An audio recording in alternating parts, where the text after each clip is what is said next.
ಶ್ರೀ ಗುರುಭ್ಯೋ ನಮಃ ಪರಮಗುರುಭ್ಯೋ ನಮಃ ಶ್ರೀಮದಾನಂದ ತೀರ್ಥ ಭಗವತ್ಪಾದಾಚಾರ್ಯೇಭ್ಯೋ ನಮಃ. ಪೂಜ್ಯ ಶ್ರೀ ಬನ್ನಂಜಿ ಗೋವಿಂದಾಚಾರ್ಯರನ್ನು ಸ್ಮರಿಸಿ ಅವರ ಪಾದಾರವಿಂದಕ್ಕೆ ನಮಿಸಿ ವಿಶ್ವಗೀತಾ ಪರ್ಯಾಯಸ್ಥರಾದ ಶ್ರೀ ಸುಗುಣೇಂದ್ರ ಸ್ವಾಮಿಗಳಿಗೂ ವಂದಿಸಿ ಭಗವದ್ಗೀತೆಯ 3ನೇ ಅಧ್ಯಾಯದ 22ನೇ ಶ್ಲೋಕವನ್ನು ನಾವಿವತ್ತು ನೋಡ್ಬೇಕು.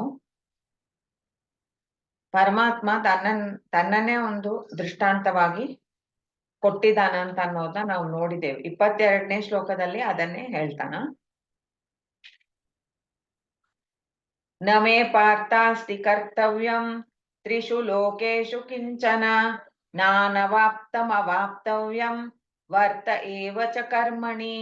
ನ ಮೇ ಪಾರ್ಥಾಸ್ತಿ ಕರ್ತವ್ಯಂ ತ್ರಿಷು ಲೋಕೇಶು ಕಿಂಚನ ನಾನವಾಪ್ತಮವಾಪ್ತವ್ಯಂ ವರ್ತ ಏವ ಚ ಕರ್ಮಣಿ.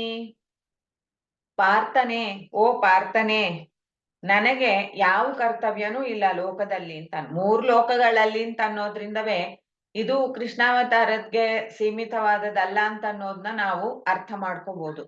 ತ್ರಿಷು ಲೋಕೇಶು, 3 ಲೋಕಗಳಲ್ಲಿಯೂ ನನಗೆ ಯಾವ ಕರ್ತವ್ಯವೂ ಇಲ್ಲ.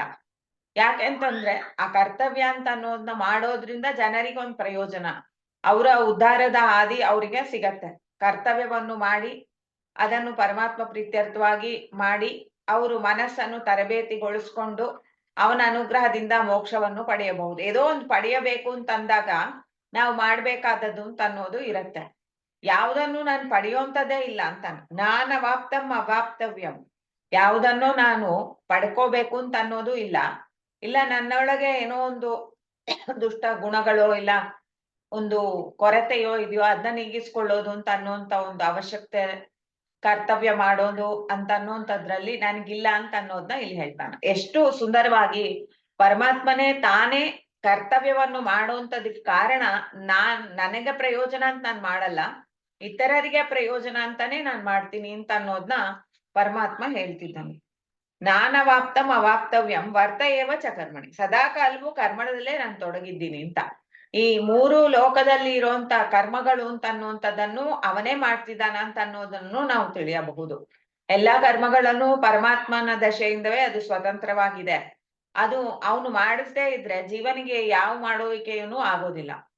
ಜೀವ ಮಾಡ್ಬೇಕು ಅಂತಂದ್ರೆ ಪರಮಾತ್ಮನೇ ಒಳಗಿದ್ದು ನಿಂತು ಮಾಡ್ಬೇಕು. ಇಂಥದ್ದೆಲ್ಲ 2ನೇ ಅಧ್ಯಾಯದಲ್ಲಿ ಹೇಳಿ ಆಗಿದೆ.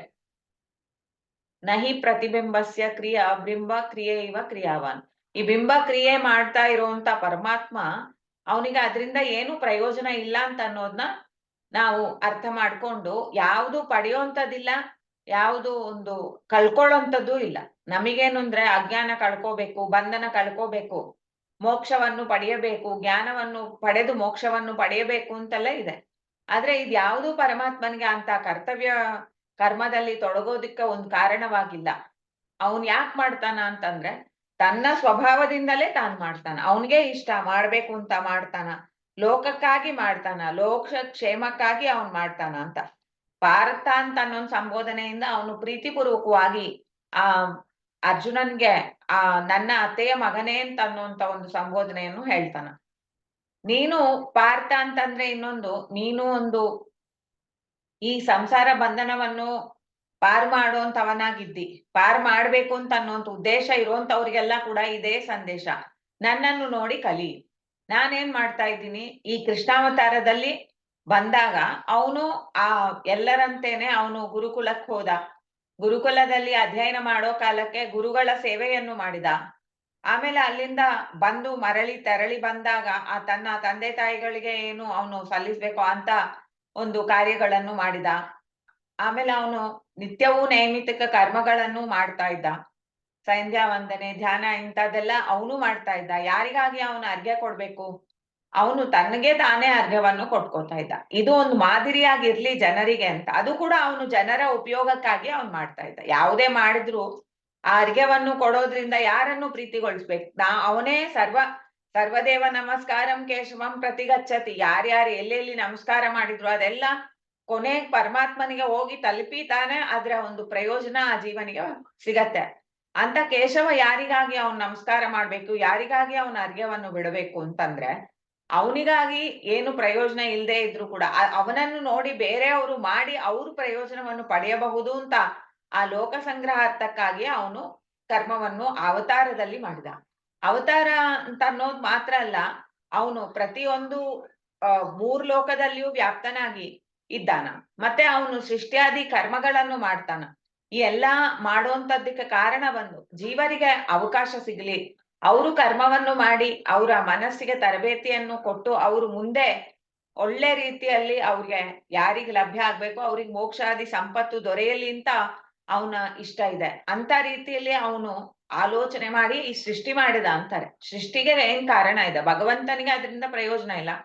ಸ್ವಪ್ರಯೋಜನ ರಹಿತ ಸಕಲೇಷ್ಟ ಪ್ರದಾಯಕ ಸಕಲ ಗುಣಗಣ್ ಪರಿಪೂರ್ಣ ಅಂತ ಜಗನ್ನಾಥದಾಸರು ಅವರನ್ನು ಹೊಗಳ್ತಾರೆ. ಯಾವನು ಅವನು ಸ್ವಪ್ರಯೋಜನ ರಹಿತ, ತನಗೇನು ಪ್ರಯೋಜನ ಇಲ್ಲ, ಆದ್ರೆ ಜನರಿಗೆ ಪ್ರಯೋಜನ ಅಂತ ಅನ್ನೋಂತ ಒಂದೇ ಕಾರಣಕ್ಕಾಗಿ ಅವನು ಆ ಕರ್ಮದಲ್ಲಿ ತೊಡಗಿದೆ. ಯಾವ ಕರ್ಮ? ಸೃಷ್ಟಿ ಕರ್ಮದಲ್ಲಿ ತೊಡಗಿದೆ. ಸೃಷ್ಟಿ ಮಾತ್ರ ಅಲ್ಲ, ಸೃಷ್ಟಿ ಕಾಲ ಅಂತ ಅನ್ನೋದು ಒಂದು ಕಾಲದಲ್ಲಿ ಆಯ್ತು ಸೃಷ್ಟಿ, ಅದನ್ನು ಬಿಟ್ಟು ಹೋದ ಅಂತಲ್ಲ, ಅಲ್ಲೇ ಇದ್ದು ಸ್ಥಿತಿ ಕಾಲದಲ್ಲಿಯೂ ಅವನು ಸ್ಥಿತಿ ಕಾರಣನಾಗಿ ಅಲ್ಲಿ ನಿಂತಿದ್ದಾನ. ಆ ಕರ್ಮಗಳನ್ನೂ ಅವನೇ ಮಾಡ್ತಿದ್ದಾನ. ಅವನು ಮಾಡೋದ್ರಿಂದ ಜನರು ಬೇರೆಯವರೆಲ್ಲ ಮಾಡ್ತಾರೆ. ಮತ್ತೆ ಇಲ್ಲಿ ಶಾಸ್ತ್ರದಲ್ಲಿ ಹೇಳ್ತಾರೆ, ಸೂರ್ಯ ಆ ಭಗವಂತನ ಭಯದಿಂದ ಅವನು ಪ್ರತಿನಿತ್ಯವೂ ಮೇಲೆ ಸೂರ್ಯ ಉದಯಿಸ್ತಾನ, ಚಂದ್ರನ ಕೆಲಸ ಅವನು ಮಾಡ್ತಾನ, ಗಾಳಿ ಅಗ್ನಿ ಎಲ್ಲರೂ ಅವರವರ ವ್ಯಾಪಾರವನ್ನು ಅವ್ರು ಮಾಡ್ತಿರೋದು ಯಾಕೆ ಅಂತಂದ್ರೆ ಈ ಪರಮಾತ್ಮನ ಒಂದು ಭಯ ಅಂತಂದ್ರೆ ಅವನಿಗೆ ನಾವೇನು ಅಪಚಾರ ಬಾರದು, ಅವನಂತ ಒಂದು ಪರ್ಫೆಕ್ಟ್ ಆಗಿರುವಂತ ಒಂದು ಸ್ವರೂಪ ಉಳ್ಳ ಪರಮಾತ್ಮನಿಗೆ ಪ್ರೀತಿಯನ್ನು ನಾವು ನಮ್ಮ ಮೇಲೆ ಉಂಟು ಮಾಡಿಸ್ಕೋಬೇಕಾದ್ರೆ ನಮ್ಮ ಕರ್ತವ್ಯವನ್ನು ನಾವು ನಮ್ಗೆ ತಿಳಿದಷ್ಟು ಪೂರ್ತಿಯಾಗಿ ಅದನ್ನ ಪರ್ಫೆಕ್ಟ್ ಆಗಿ ಮಾಡ್ಬೇಕು ಅಂತ ಅನ್ನೋಂಥ ಉದ್ದೇಶದಲ್ಲಿ ಅವರೆಲ್ಲ ಮಾಡ್ತಿದ್ದಾರೆ ಅಂತ ಅನ್ನೋದನ್ನ ಶ್ರುತಿವಾಕ್ಯಗಳು ಹೇಳುತ್ತೆ. ಸೂರ್ಯಾದಿಗಳು ತನ್ನ ಕೆಲಸದಲ್ಲಿ ಅವ್ರು ತೊಡಗುತ್ತಾರೆ ಅಂತಂದ್ರೆ ಅವರಿಗೆ ಪರಮಾತ್ಮನ ಒಂದು ಪ್ರೀತಿಗೊಳಿಸ್ಬೇಕು. ಯಾಕಂದ್ರೆ ಅವನಿಗೇನು ಇಷ್ಟ? ಅವ್ರವ್ರ ಕರ್ತವ್ಯವನ್ನು ಮಾಡ್ಬೇಕು ಅಂತ, ಅದೇ ಅವನಿಷ್ಟ. ಅವ್ರ ಕರ್ತವ್ಯವನ್ನು ಮಾಡೋದ್ರಿಂದ ಇವನಿಗೇನು ಪ್ರಯೋಜನ ಇಲ್ಲ, ಆದ್ರೂ ಕೂಡ ಅವ್ರು ಮಾಡಿದ್ರೆ ಅವ್ರಿಗೆ ಪ್ರಯೋಜನ ಅಂತ ಅನ್ನೋದ್ರಿಂದ ಅವ್ರು ಮಾಡ್ಬೇಕು ಅಂತ. ಇದು ಎಷ್ಟು ಪ್ರೀತಿ ಅವನ ಕಾರುಣ್ಯವನ್ನು ಜನರ ಮೇಲೆ ಅವನು ತೋರ್ತಾನ ಅಂತ ಅನ್ನೋದು ನಮ್ಗೆ ಗೊತ್ತಾಗತ್ತೆ. ಯಾಕೆಂದ್ರೆ ಮಕ್ಕಳ ಮೇಲೇನು ತಾಯಿಗೆ ಅವರು ಇಷ್ಟು ಬಾರಿ ಅದನ್ನು ಒಂದು ಶ್ಲೋಕವನ್ನು ಕೊಟ್ಟು ನೀನ್ ಇಷ್ಟು ಆವೃತ್ತಿ ಮಾಡು ಅಂತ ಹೇಳೋದ್ರಿಂದ ಅವ್ರಿಗೇನು ಪ್ರಯೋಜನ ಇಲ್ಲ, ಆದ್ರೆ ಆ ಮಗುವಿಗೆ ಅದ್ ಹೇಳೋದ್ರಿಂದ ಅವಳಿಗೆ ಆ ಜೀವನಿಗೆ ಮನಸ್ಸೊಳಗೆ ಆ ತರಬೇತಿ ಆಗ್ತಾ ಇರತ್ತೆ, ಅದರ ಒಂದು ಪ್ರಯೋಜನ ಅವ್ರಿಗೆ ಆಗ್ತಾ ಇರತ್ತೆ. ಇದನ್ನು ನಾವು ಅರ್ಥ ಮಾಡ್ಕೊಂಡಾಗ ನಮಗೆ ಪೂರ್ತಿಯಾಗಿ ಪರಮಾತ್ಮನ ಒಂದು ಈ ವಾಕ್ಯದಲ್ಲಿ ಅವನು ತಾನು ಕರ್ಮವನ್ನು ಮಾಡ್ತಿರೋದಕ್ಕೆ ಕಾರಣ ತನ್ನ ಒಂದು ಪ್ರಯೋಜನ ಅಲ್ಲ, ಅವ್ನ್ಗೆ ಯಾವ್ದು ಬೇಕಾದಿಲ್ಲ, ಯಾವ್ದು ಕಳ್ಕೊಳ್ಳೋಂಥದ್ದು ಅಜ್ಞಾನಾದಿಗಳನ್ನು ಕಳ್ಕೊಳ್ಳೋಂಥದ್ದು ಅವನ್ಗಿಲ್ಲ, ಆದ್ರೂ ಕರ್ಮವನ್ನು ಮಾಡೋದು ಅಂತ ಅನ್ನೋದು ಲೋಕ ಸಂಗ್ರಹಾರ್ಥಕ್ಕಾಗಿ ಸ್ವಪ್ರಯೋಜನ ರಹಿತನಾಗಿ ಅವನ್ ಮಾಡ್ತಾನೆ. ಹೀಗಾಗಿ ಜನರು ಕೂಡ ಸಾಧ್ಯವಾದಷ್ಟು ತಾವು ಬೇರೆಯವ್ರ ಪ್ರಯೋಜನಕ್ಕಾಗಿ ಕರ್ಮವನ್ನು ಮಾಡಬೇಕು ಅಂತ ನಮ್ಮ ಗುರುಗಳು ಹೇಳ್ತಾರೆ. ಅದೇ ಉತ್ತಮವಾದ ಕರ್ಮ. ನಮಿಗಾಗಿ ನಾವು ಮಾಡ್ಕೊಂಡದಕ್ಕಿಂತ ಬೇರೆಯವ್ರಿಗಾಗಿ ಮಾಡುವಂತ ಕರ್ಮ ಅದು ಉತ್ತಮವಾದ ಕರ್ಮ, ಅದು ಪರಮಾತ್ಮನ ಪ್ರೀತಿಗೊಳಿಸುವಂತ ಕರ್ಮ.